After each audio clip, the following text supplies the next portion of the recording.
Good morning students. Today we are going to begin with our online classes. So now we are going to read Social Science chapter 2nd part 3rd. Students, before we start the class now, I am going to instruct you that the explanation will be done in both languages, Hindi and English.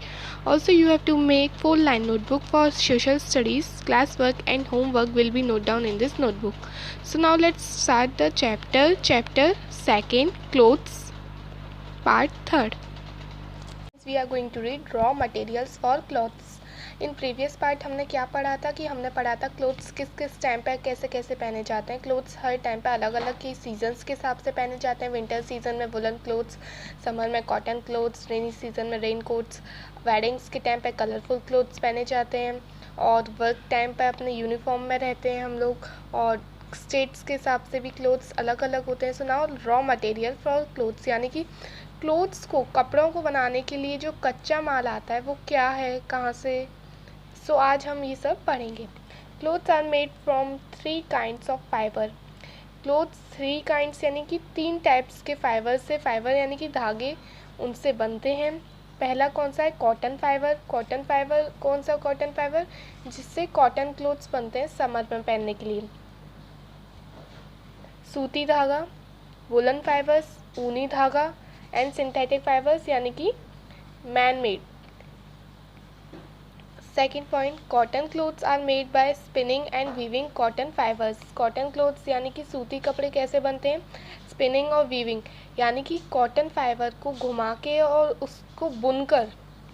Cotton fibre को हमें धागा लेने के लिए एक spinning wheel आता है, उसे घुमाना पड़ता है, तब वो हमें सूती धागा मिलता है. उसको बुनकर हम cotton fibre come from the cotton plant. So उसको बुनकर हमें कॉटन फाइबर मिलता है. कॉटन फाइबर से हम कॉटन क्लोथ्स बनाते हैं. कॉटन फाइबर भी हमें कॉटन प्लांट से मिलते हैं. These are cotton plants. Now second point, woollen clothes are made from woollen fibres. Woollen clothes, ऊनी कपड़े किससे बनते हैं? ऊनी फाइबर से. Woollen wool come from sheep. ये वूल कहाँ से मिलता है हमें? शीप, भेड़ों से मिलता है.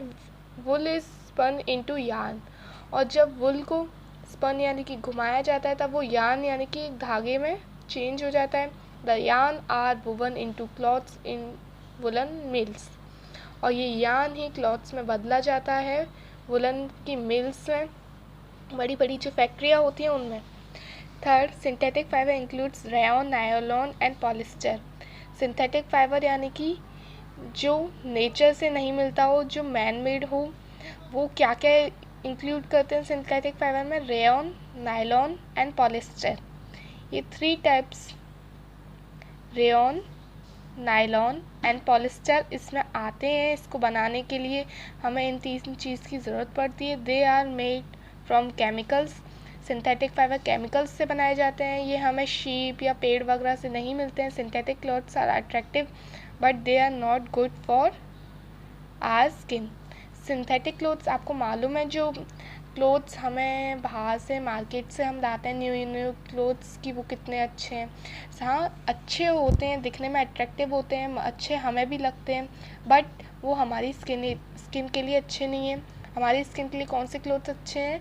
कॉटन क्लोथ्स जो कि घर पे बनाए जाते हैं, वुलन क्लोथ्स जो कि घर पे बनाए जाते हैं.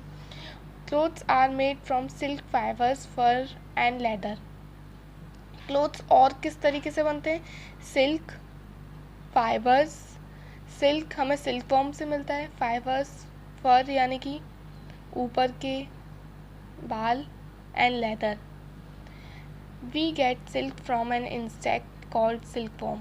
एक इंसेक्ट नेम सिल्क वॉर्म, उससे हम क्या गेट करते हैं? सिल्क. शीप से हम वूल गेट करते थे. कॉटन प्लांट से हम कॉटन गेट करते थे. सिंथेटिक फाइबर्स के लिए हमें केमिकल्स का यूज़ करना पड़ता था. It spins a thread around its body in a round shape. ये जो सिल्क वॉर्म, सिल्क हम गेट करते हैं सिल्क वॉर्म से, तो उसके कहाँ पर पाया जाता है? ये सिल्क वॉर्म अपने चारों ओर इस थ्रेड को लपेट कर रखता है राउंड शेप में. It is called a cocoon. आप जानते होंगे ककून, वाइट कलर का गोल गोल गोल, जो कि जिससे हमें बटरफ्लाई मिलती है. The cocoon is boiled, kill the worm inside the it and silk is separated from the cocoon. हम सिल्क कैसे गेट करते हैं? उस ककून को हम बॉयल करते हैं. बॉईल करने के बाद जो सिल्क वॉर्म अंदर होता है वो मर जाता है. उसके बाद उसके ऊपर के धागे को सेपरेट कर लिया जाता है। The silkworm feeds on the leaves of mulberry tree. Silkworm silk बनाने के लिए किस लीव्स को फीड करता है, खाता है? मलबेरी ट्री की लीव्स को खाता है।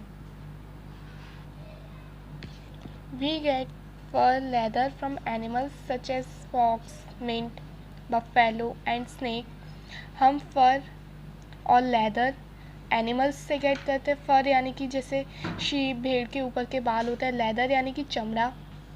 कौन कौन से एनिमल से?